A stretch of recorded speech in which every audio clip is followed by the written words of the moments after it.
Bawang Hilonggo. Please subscribe And like. and share. Ayan, magandang araw po no, sa lahat nating mga kababayan, Luzon, Visayas at Mindanao. So ito po, meron tayong latest video mga kababayan na talagang siniraan na naman si PBBM na mga didilis, mga kababayan. At sa nakikita ho natin dito, mga kababayan, sa ginagawa ho nila, talagang tinitingnan ho nila, tinitingnan nila bawat galaw ng ating Pangulo, bawat kilos na lang o anong ginagawa ni PBBM, basta't may makukuha sila. Kahit nikititing po na maling hakbang ni PBBM, kahit hindi totoo, mga kababayan, ipapalabas ho nila, mga kababayan, fake news. Ipapalabas ho nila kahit hindi totoo. Katulad na lang po nito, mga kababayan. Meron tayong kababayan na nagpa-picture po kay PBBM. Kapartido po ni PBBM, mga kababayan. Kapartido po ni PBBM, nagpa-picture po sa kanya. Ngayon, mga kababayan, meron pong inabot sa kanya. Ayan, makikita nyo po dyan sa screen. Ayan, kung makikita nyo po, mga kababayan, ito yung nakakulay maroon, mga kababayan, na merong hawak-hawak na nakulay puti. Iaabot po yan kay PBBM. Yan yung hawak-hawak po ng isa sa mga kapartido ni PBBM. So yun po ang binigyan ng maling impormasyon o fake news ng mga didilis, mga kababayan. Marami pang nag-post, harap-harapan daw ang bigayan. Tapos meron naman ng iba, tiba-tiba daw si PBBM yan, mga kababayan. Ganyan daw yung sinabi ng mga didilis, mga supporters ng mga didilis. Biruin nyo yan, mga kababayan. Ganun na ba sila kadesperado na sirain talaga ang Pangulo? Kahit fake news, paniniwalaan nyo? Kahit fake news, papalabas nyo? Kahit alam nyo naman, nakita nyo na hindi yan yung sinasabi yung puti, sinasabi yung droga. Ipakita ko dyan mamaya, mga kababayan. Isa-isahin lang po natin para maliwanag po sa inyong lahat. Isa-isahin lang po natin, mga kababayan, para makita ko natin. So ayan, kung makikita nyo, lumalapit na po si PBBM. Yung picture na yan, na pinost ko. So parang iaabot na po kay PBBM ang hawak-hawak niya na kulay puti, mga kababayan. So isom natin yan mamaya para maklaro kung ano po yan, mga kababayan. So ito na yun, mga kababayan, yung panghuli. Tingnan nyo po, inabot niya na yan kay PBBM. So kahit malayo, mga kababayan, makikita nyo po pa rin, maliwanag po na maliwanag, mga kababayan, na parang may pula at saka blue, no? Yun parang kakulay ng plug natin, no? Kasi may puti din sa gilid. May kulay puti din sa mga kababayan. Pero kung malayo talaga, parang kulay puti lang lahat. Kasi mas malaki yung puti kaysa sa kasi yung blue nasa gitna at saka yung pula lang. So halos puti na po siya lahat, mga kababayan. Kaya pag tiningnan mo sa malayo, parang kulay puti na nakapabalot sa plastic, mga kababayan. So yun yung pinalabas po ng mga didilis. Nasabi daw nila, droga, mga kababayan. Grabing kapal na mukha ng mga yan. Ito, isum natin. Ayan, sinum ko na yan. Ayan mga kababayan, logo yan ng Partido Federal ng Pilipinas. Yan po ang logo ng partido ni PBBM. Yan po ang inabot ng kapartido ni PBBM sa kanya, mga kababayan. Tsaka binulsa niya kaagad. Isa pa, hindi naman gumagamit si PBBM yan. Kayo lang naman ang nagsasabi na gumagamit si PBBM. At ilang bisis nyo na sinabi na gumagamit si PBBM yan kahit wala namang kayong patunay. Di ba nga, naglabas pa kayo ng mga peeking video na gumagamit si PBBM ng illegal na droga. Di ba, naglabas kayo niyan. Ngayon, mga kababayan, napatunayan nyo ba? Hindi. Ngayon, mga kababayan, yung naglabas ng mga peeking video na yon, ngayon ay makakasuhan na. Ngayon si Harry Roque sana nagtatago na, mga kababayan, kasi tambak na ang kaso. Luwas sa pugo, meron siyang kaso din sa pagpapalabas niya ng peeking video na yon, mga kababayan, na totoo daw, hindi daw AI ang inilabas nilang peeking video. Ngayon, mga kababayan, nahaharap sa kaso. Tambak na ang kaso ni Harry Roque, mga kababayan. So doon pa lang dapat maisip na natin. Yung ipinagtatanggol nyo ngayon, mga kababayan, ay meron na palang kasalanan sa batas. O ano na mga didiles, 'di ba? Si Roque, number 1 na sumisira kay PBBM, 'di ba? Number 1 yung gustong patalsikin si PBBM, 'di ba? Sugurin niya pa daw sa Malacanang. Sino ngayon ang nakarma? 'Di ba? Bumalik lahat sa kanya lahat. At parang nangangayayat na nga mga kababayan.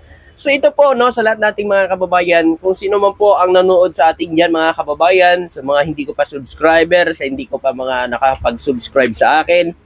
Ayun po ang patunay mga kababayan na piki po yan, yung inilabas nila mga video na sinasabi nilang merong inabot kay PBBM na kulay puti na naman, na droga. Ha? Huwag ko kayo maniniwala dyan mga kababayan. Lahat yan ay gawa-gawa na lang nila para talaga pabagsakin si PBBM.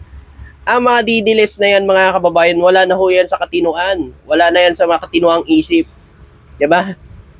Pinapahiya talaga nila yan, si PBBM. Ayun ko na lang talaga mga kababayan, na imbis na magtulungan tayo na magkaisa, dapat ay magkaisa tayo ngayon dahil yan ang talagang kailangan ng bansa natin. Pero bakit kaya ganyan mga kababayan? Yung taong walang ginagawang masama, yung taong gumagawa ng paraan para mapaunlad ang bansa natin, siya pa ang gustong pabagsakin. Mga kababayan, siya yung tao na wala hong ginagawang masama sa ating mga Pilipino. Siya yung tao na hindi natin narinig na nagmura o nagsalita ng masama sa iba nating mga kababayan. Siya yung tao na talagang ginagawa ang lahat para makatulong sa mga Pilipino. Siya yung tao na inuuna ang kapakanan ng mga Pilipino. At siya yung tao na handang ipaglaban ang ating karapatan sa West Philippine Sea. Pero bakit mga kababayan gusto nilang pabagsakin? Bakit mga kababayan? Yun ang mga tanong dyan. Kasi nga mga kababayan, baka naapektuhan na ang kanilang hanap buhay, kaya ganon. At ito na lang po mga kababayan, may bago tayong balita pa, meron pa tayong may idadagdag na balita rito mga kababayan na talagang ikakatuwa nyo rin po mga kababayan. Ikakatuwa po ng lahat ng mga kababayan natin, lahat ng mga Pilipino at siyempre ang Mindanao, no? Ang Davao, mga kababayan, no? Pinasinayaan ni PBBM ang pinakamahabang tulay sa Mindanao, mga kababayan. So ito yung pinakamahabang tulay sa Mindanao, mga kababayan, no? So hindi naman ito inaangkin ni PBBM, mga kababayan. Ito'y gawa ng gobyerno. Nakapas administrasyon, itinuloy ni PBBM, wala akong problema dyan dahil lahat naman ho tayo dyan makikilabang. Hindi lang ho kayong taga Mindanao, hindi lang ho kaming kundi lahat po tayong mga Pilipino. Kapag kami po ay pumunta dyan sa Mindanao o sa Davao, ay dadaan po kami dyan sa tulay. Sino makikinabang hindi tayong lahat? Mga kababayan, wala ho tayong dyan. Kung ano man yan, wala naman sinabi si PBBM na akin to. Inaugurasyon malamang, mga kababayan, siyang nakaupo. Sino ba gusto nyong mag-inaugurate yan? Ibang lahi, ibang tao, siya yung presidente. 'Di ba? Pinangunahan ni Pangulong Ferdinand Marcos Jr. ngayong Biyernes ang inaugurasyon ng 3.17 kilometrong Pangil Bay Bridge Project na pinakamahabang sea crossing bridge sa Mindanao na naglalayong pahusayin ang koneksyon at himukin ang pag-unlad ng ekonomiya sa rehiyon. So ayan na po mga kababayan. Siyempre mga kababayan, malaking tulong din kasi no ang talagang merong mga ganitong mga tulay, mga kababayan. At siyempre para mapabilis na rin ang biyahe, no? Tulad yan mga kababayan, para makadagdag no sa pagtaas ng ekonomiya din ng Mindanao.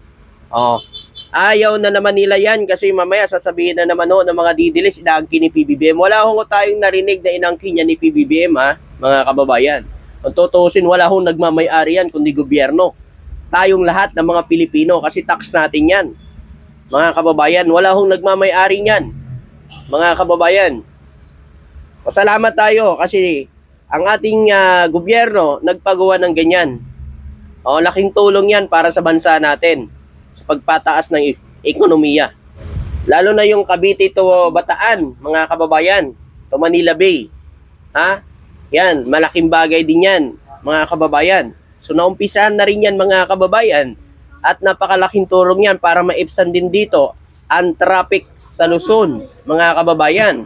At para mapaunlad din ang ekonomiya ng Bataan, mga kababayan. So, 'di ba? Malaking tulong talaga pag may mga ganito mga infrastructure, mga kababayan, kasi alam nyo, makakatulong sa pagpapataas ng ekonomiya ng lugar. Ayon dito, mga kababayan, 8.26 billion ang Pangil Bridge project ng Department of Public Works and Highway ay nag-uugnay sa Tangob City, Misamis Occidental at Tubod sa Lanao del Norte. So 3 lugar pala ito, mga kababayan, ano? Ang niya, no? Tangob City at Misamis Occidental at Tubod sa Lanao del Norte. O, malaking tulong ito, mga kababayan. O ayan, mga kababayan, no? Sa mga kababayan natin dyan na konektado dyan sa bridge na yan, congratulations. So ayan po, sa mga taga Davao naman na nagsasabi na inaangkin ni PBBM, wala ho tayong narinig na nagsalita si PBBM na inangkin niya ang proyektong na yan. Ang ano lang ni PBBM, nag-inaugurate siya kasi siyempre, siya ang presidente. Sino pa ba ang mag-inaugurate yan, mga kababayan? Kundi siya lang na presidente.